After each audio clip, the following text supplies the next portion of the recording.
Well, I'm really excited to have Natalie here again, really a part of this YouTube channel, and just another conversation I think that will be really helpful for loan officers, realtors, and clients as you're looking to make a decision on realtors and loan officers. I think this will just be a really fun conversation to just discuss kind of the raw, real relationship that happens between realtors and lenders and how we can all get better. And so thank you for being on. Yeah.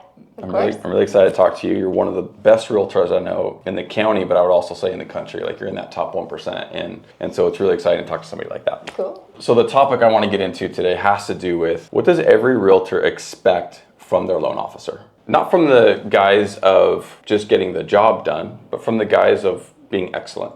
You know, like what would be an excellent way to operate as a loan officer, and what would you expect in that relationship? So I have a few questions that just kind of come under that particular topic that I want to just throw at you, okay? Okay.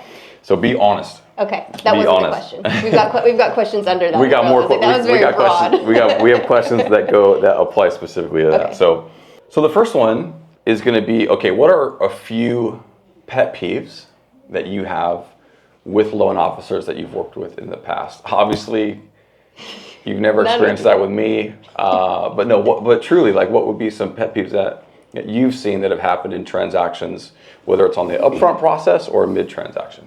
Yeah, that's a really great question. There's a fiduciary that loan officers still have with their clients, and with my clients too. So I've had some loan officers in the past that I've worked with that had overshared too much of our clients' financials. Mm-hmm. And so when we have gotten into some multiple offer situations, and it's great when the loan officer is calling the listing agent and, talking about our client and really making sure that they are, giving them their best foot forward and, promoting them and, sharing that they're going to be a great buyer and that they're qualified.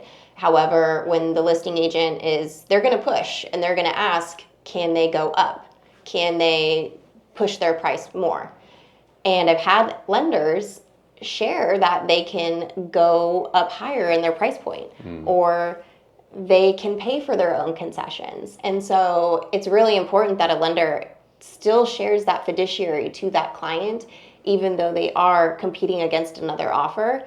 I mean, you still have a fiduciary to that person. And I've had some clients that have gotten really upset with a lender before because they didn't want that to be shared. They didn't want to go over that price point. And so that would be one thing, is just to make sure that you do have a fiduciary to that client.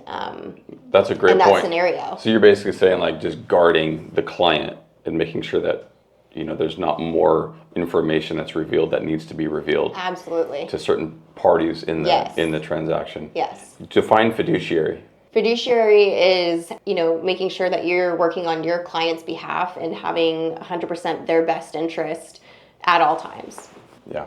Yeah. No, that's great. Yeah. Okay, what would be another one that would be a pet peeve or something that has really steered you the wrong way when it comes to lenders that you've worked with in the past? But I would say just, lack of communication, or, we are really lucky that we have you in-house and that we get to communicate with you, via like phone, text, or we get to walk down to your office. But I've had worked with lenders that have been, across state, or, in New York, or maybe not out of the country, but across state, and can never get a hold of them, or they're on different time zones, or they go on vacation without telling you. I actually just remember working with a VA client, and we were going to have to extend their closing date because he had gone on vacation and didn't tell anyone. He didn't even tell the client. And they needed extra documents. And so we had to extend their closing date by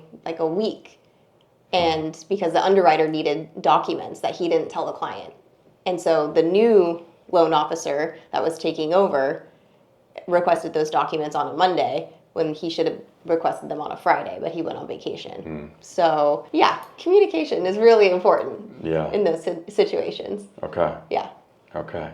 I'll just reiterate what you're saying, is that on the loan officer side, that communication piece is so huge, and it really does go both ways too. There's been times where on the loan officer side, where we've gotten a client under contract, but it was never communicated to us, and the purchase and sale contract never came to us. And so a week goes by and we check in on the situation and the realtor just forgot to send it. Oh no. So all of a sudden it's like, okay, now it's on us to close this thing still in the same timeline that's built into the contract. So communication is huge. I do think it does seem to be more on the loan officer side where there's a breakdown in communication to the realtor and to the client. That does seem to be a trend in the industry where that's a pain point for a lot of realtors. Yeah. I appreciate you sharing that. Yeah. So what would be some of the things that you've loved about loan officers or something that stands out that you've encountered in the past? I mean, going back to communication, I love that, anytime that we get connected with a client, we have a system. We set them up on a group chat, and we get constant updates within our system. So we know what's happening in their process every time that we get them connected together. So that's one of the main things that I love about our team and what we do is that we're very systematic, so we know what's happening at all times. What I've loved is having the buyers being able to go to someone and seeing the true breakdown of what they're getting into. And so when I've worked with some lenders, including yourself as well, being able to send them the property that they're going to be writing an offer on, and having you and other lenders as well break down the cash to close sheet, and showing them, hey, if you write an offer at this price, here's what your closing costs are going to be. Here's what your monthly payment would likely be. So that way they know exactly what they're going to be getting into when they write that offer, and they're not going to be blindsided come closing time. That's been really important for some of my first-time home buyers, because I've had people in the past, or some buyers that I've met with in the past, that had terminated from deals and then had been sent to me that they had no idea that that was something that was possible. So that's been really helpful to a lot of first-time home buyers that I've worked with, that they can have that done before they even write an offer. Yeah, that is a really big deal, because you may qualify somebody, or we may qualify somebody that's at a certain price point and they have an idea of what that payment will be and what the closing costs will be and all of that. And this is a practice that we do, is we tell the client, hey, if you're serious about making an offer on a specific address, send us the address so we can run fresh numbers on that property, because taxes are different for every property, which affects monthly payment. Homeowners insurance might be a little bit different for every property. And then maybe if, between when they got qualified and when they're ready to make an offer, if they decided to change how much they were going to put down, or something changed about their file, like, it's good to just keep it up to date so that they know what they're getting into before they actually make an offer. Exactly. So that's a really great point. Yeah. And some people just kind of get qualified and they kind of know their range, and so they make an offer without really knowing those numbers, and they could be surprised mid-transaction, and that's something that you don't want. Yes, exactly. And I really like that you also do have options with some buyers as well. There's buyers that may qualify for conventional and FHA, and you truly show the breakdown of what it would look like to go either way, and what would be the best route for them financially. And that's truly what matters in a lender, is that you're not just going to throw something at them and say, hey, well, you qualify for FHA, so go FHA, or you qualify for conventional, so we're just going to throw you that way. Actually having options for them and showing them what's going to be best for them financially is what's most important. So, I have a friend right now that's purchasing a house, and I don't know if their lender is actually giving her the full options of what's available. Because if I'm talking to her about, hey, are you going to do a 2-to-1 buy down, or do you know what a permanent buy down looks like with all the concessions that you're getting? If I'm having that conversation with her and she doesn't know those numbers, is her lender having that conversation with her? Sure, yeah. So sounds like a great referral opportunity. Absolutely. No, it's amazing. Well, okay. I love these answers. Thank you so much. And then I want to ask you this one. What would be the tipping point that would force you to end a relationship with a loan officer? So, there's things that maybe are pet peeves that you may, maybe aren't preferential, or there's things that you may really like, but is there something that can happen or has happened where you started working with a loan officer, but then something happened that was like, this is a deal breaker. I'm not going to use you ever again. Has that happened, or do you have an experience like that? You know, I've only had this happen one time, and this had to have been years and years and years ago. And it was with, I won't say like who it was with, but I was working like not the specific lender. But I was working with a buyer, and I remember it was just a terrible situation of, like the lender just not being nice. I mean, the buyer, it was really tough. Like the buyer's price point and, their approval was stretched. It was stretched. I mean, I think this was in 2019, I'm pretty sure. And I think their approval was pretty stretched for the most part. And so, I mean, maybe they shouldn't have been pre-approved in the first place. But, and this was when I was a TC at the time. So I was a licensed TC. So it wasn't technically like I wasn't the buyer's agent. So how my team was set up is I was the buyer's transaction coordinator. And so we had buyer's agents that were working with the buyers, but all the deals I would negotiate from pending to close. And so the lender that we were working with, I think they had forgotten to order the appraisal or something had happened, and one, couldn't get a hold of the lender. So one of those situations. And then as soon as, realized that the appraisal hadn't been ordered, let them know, hey, why hadn't the appraisal gotten ordered? And trying to figure out a situation. And then he just went off on the phone, like yelling at me like it was my fault. And, at that point, it was like, okay, well, clearly not my fault. I don't order the appraisal. It's, that's on you. But, just when lenders get nasty and start, fighting with you, you're supposed to work as a team. Like, it's not supposed to be a fighting situation of, whose fault is it? You work together. So I would say that was probably the only situation of when I was like, okay, I don't think I would actually use you or refer you to I wouldn't refer you to anybody. So that would be the only time. Yeah. It's just, you're supposed to work as a team together and not get nasty. But I would say that's probably the only time. Yeah, there are some people that operate where you're a little bit on different islands, where it's like, I'm in my loan officer world island, and then you're in your real estate world island. Yeah. And that's a big disservice to the client.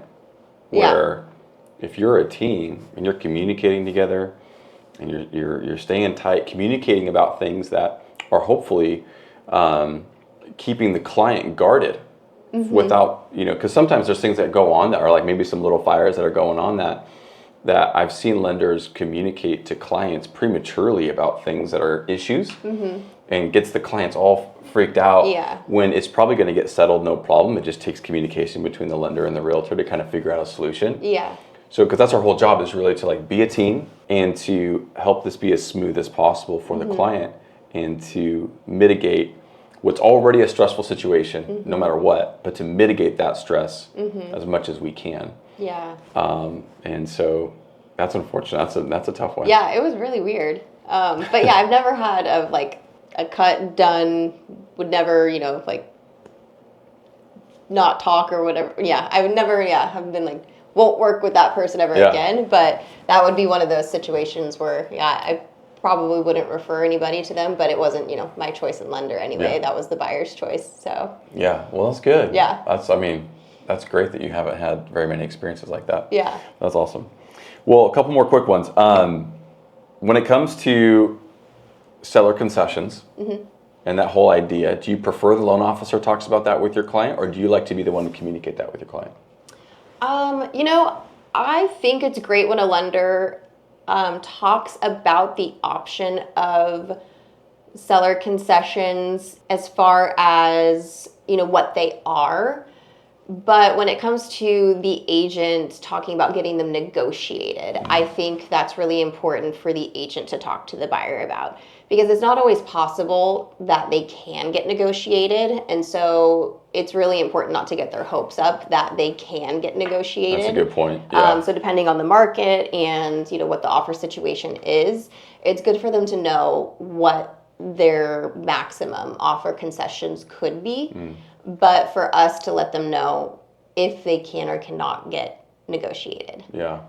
So let me ask you this, because I've been in this situation before where, you know, we're in that market where it is more, you know, there's more opportunity to get seller concessions, like we talked about in another video. But if me as the lender, if I'm saying, hey, you will get seller concessions, here's how that works.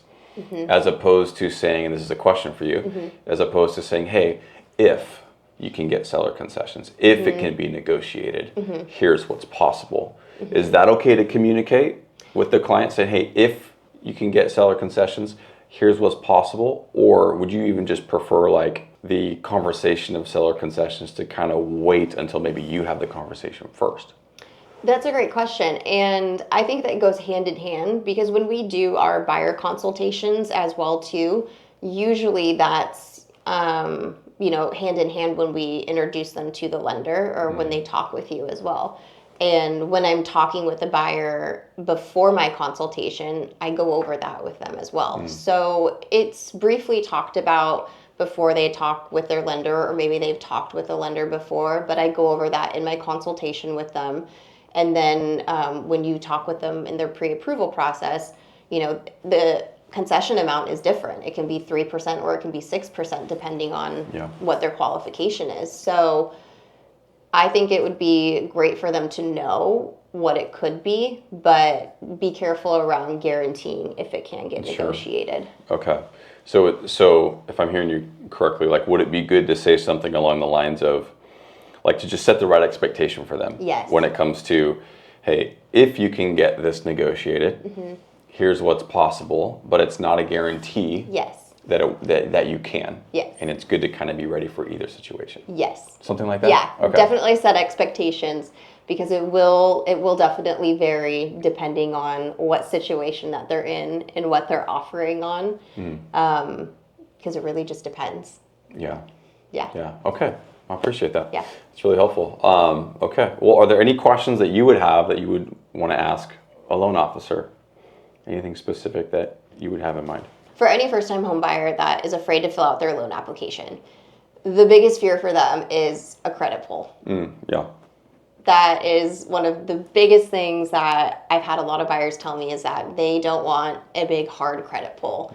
What would be your response to that, and how can you not project that fear onto them, or what can you tell them about that? Because I know there's different ways around it, or I know that there's different types of credit pulls that you can do. This is something I talk about every single day with clients, and so this is super common. This is a big fear that a lot of people have, and so and this is really what I say every time, because this is the truth about credit, and that is, doing a hard pull has such a minimal effect on your credit. That's what people need to know initially. Is that it hurting your score or dinging your score is very minimal, maybe a few points. I can't say exactly how many points it does ding it, but we're talking like less than 10 points for sure. So now, here's what you need to know about that, is if you're getting a hard pull in a short amount of time for several different things, you're gonna apply for a washing machine, you're gonna buy a car, you're going to finance a mattress, and then a mortgage. If you do that all in a short amount of time, then it's going to affect your score, because that's hard pulls in all these different sectors in a short amount of time. That can certainly have more of an effect on your score. So I always address it like that, in the sense of like doing a hard pull. It's important for us to do it and to not be as worried about it, and I explain those particular reasons. What I will say is, most of the time we can do what's called a soft pull, where we can find out most of the information that we need to know about that client's credit with doing a soft pull at first, and then that at least gets them through the approval stage, lets them know where they're at, puts a strategy in place, all that good stuff. And then when they're serious about buying a house and they're going to start looking at houses, working with you, looking at houses, potentially making offers, then I set expectation and say, hey, at that point in time, we need to do a hard pull to make sure everything's dialed in. So I just kind of set the expectation with people when it comes to that difference between a hard and a soft credit pull. Well, and speaking of credit too, so I've had a few people talk to me about that they're working on their credit. Would you recommend them talking with you as they're working on their credit? They haven't filled out a loan application at all. They just know that they're working on their credit. Would you recommend them filling out a loan application and getting a picture of what it looks like right now, and talking with you about what their picture looks like right now first, and then continue working on their credit? Or what would you suggest for them if they know that they need to work on their credit? Would you still suggest them filling out a loan application to see what things look like, so that way you can put a plan together for them? I would. I think it's a great idea because, A, their credit may be better than they think. Okay, so assessing that and seeing like the real hard truth or good truth of their situation, I think is really important. But then also we work with some great people to help you actually improve your credit. We don't personally charge for that. Now we have other companies, other third-party companies that we can recommend that you can pay for, but they're trusted. They do a great job to help you specifically raise your mortgage scores. And so we have some great options and alternatives, and it's only going to be in your best interest for us to look at that via a soft pull is how we'd start with that. And actually, those cost money to do soft pulls, but we pay for those up front. So there's actually no consequence to you. We're not charging you for it. We assume that cost up front, and then hoping that eventually you get qualified and you come back and use this for your transaction. Love that. Yeah, good question. So, and real quick, like the difference between doing a hard credit check and a soft credit check. A hard credit check is what's required to be able to actually do your loan. So like once you get a property under contract, we have to do a hard pull. Like we can't even do your loan without one. And it pulls from all three bureaus, okay? Experian, Equifax, and TransUnion. And then we use the middle score of those three. So that's what we use for qualifying. And that hard pull is very important, especially before you're going to make an offer on a house, okay? A soft credit pull, the way that we do it is that we get 2 credit scores from 2 of the bureaus, which gives us a really good idea of what your scores look like, number one, but also what debts you have and all of that. And it just makes it so that there's no hard inquiry or hard like ding on your credit when we do a soft pull, but it still gives us the information we need to actually approve you. Okay, anything else you want to ask or anything you want to throw out there? Dustin, how much would it cost a buyer right now if they were to wait until next year to purchase? Yeah, okay. So we call this the cost of waiting. I could do, what I should do is I'll just do a quick little scenario on my phone. I can tell you the exact math on what that would look like. Okay, so I'm on my website with Envoy Mortgage, and there's a specific section where you can click on mortgage calculators, and this is specifically called the cost of waiting. And so we'll go down here, you can see it right here, the cost of waiting calculator. We'll click on get started. And then you go down here and let's use a purchase price of $450,000, for example. Okay. Down payment, let's just go ahead and put like, the most common is probably 5% down on average. Some people it's less, 3 or 10 or 20, but everyone's situation is different. Let's use this interest rate. It's kind of conservative. It's probably a little bit lower than that, but let's just use that rate. Average fees, that's fine. Potential home appreciation. Let's just, on average appreciation is probably around 6% on average a year, but let's just be conservative, right? Let's just make it 4%, just for fun. And then the interest rate change, let's just assume in a year's time, it's 1% lower, okay? All right, so check this out. So in this particular situation, you can see the years to recapture lost equity is 9 years. Wow. Because the home price today is $450,000, but the price 1 year from now would be $468,000. So that's an $18,000 increase on average if it was at 4% appreciation, okay? And that's a conservative number, right? I remember we've seen times where it was 15 to 20% appreciation. I mean, it's crazy. But on average, historically, 6% is the number. We're using 4. So it's kind of showing you your down payment here. It's showing you what your loan amount is and all that. And then and what your monthly payment is as well. And then it's showing, hey, if you were to have a 1% lower interest rate that next year by waiting, okay, yes, your monthly payment might be a little bit less at that point in time, but you would have lost out on $18,900. Wow. And it would take 9 years to recapture that. So all that being said, the time to buy is when you're ready. When the time to buy would be as soon as possible, because the longer you wait, the more it could cost you. Okay, Yeah. well, I got one more question for you, and that would be, what would be one thing that you suggest that can help any loan officer truly stand out? So truly standing out with their client and with you as a realtor, like what would be like, wow, this is amazing. I can't believe he did that. He or she. Yeah. I think, again, communication is everything. Over communication is great. Just making sure that you are on top of it, especially with listing agents. As a listing agent myself, I've loved it when a loan officer has kept me up to date. Even when you think that they don't want the information or need the information, it's just great to know and to tell the sellers as well. Sellers are always going to be wondering what's going on with the buyer, making sure that everything's good to go. I've loved that whenever you've been able to call this listing agent when an offer goes out, the listing agents love it.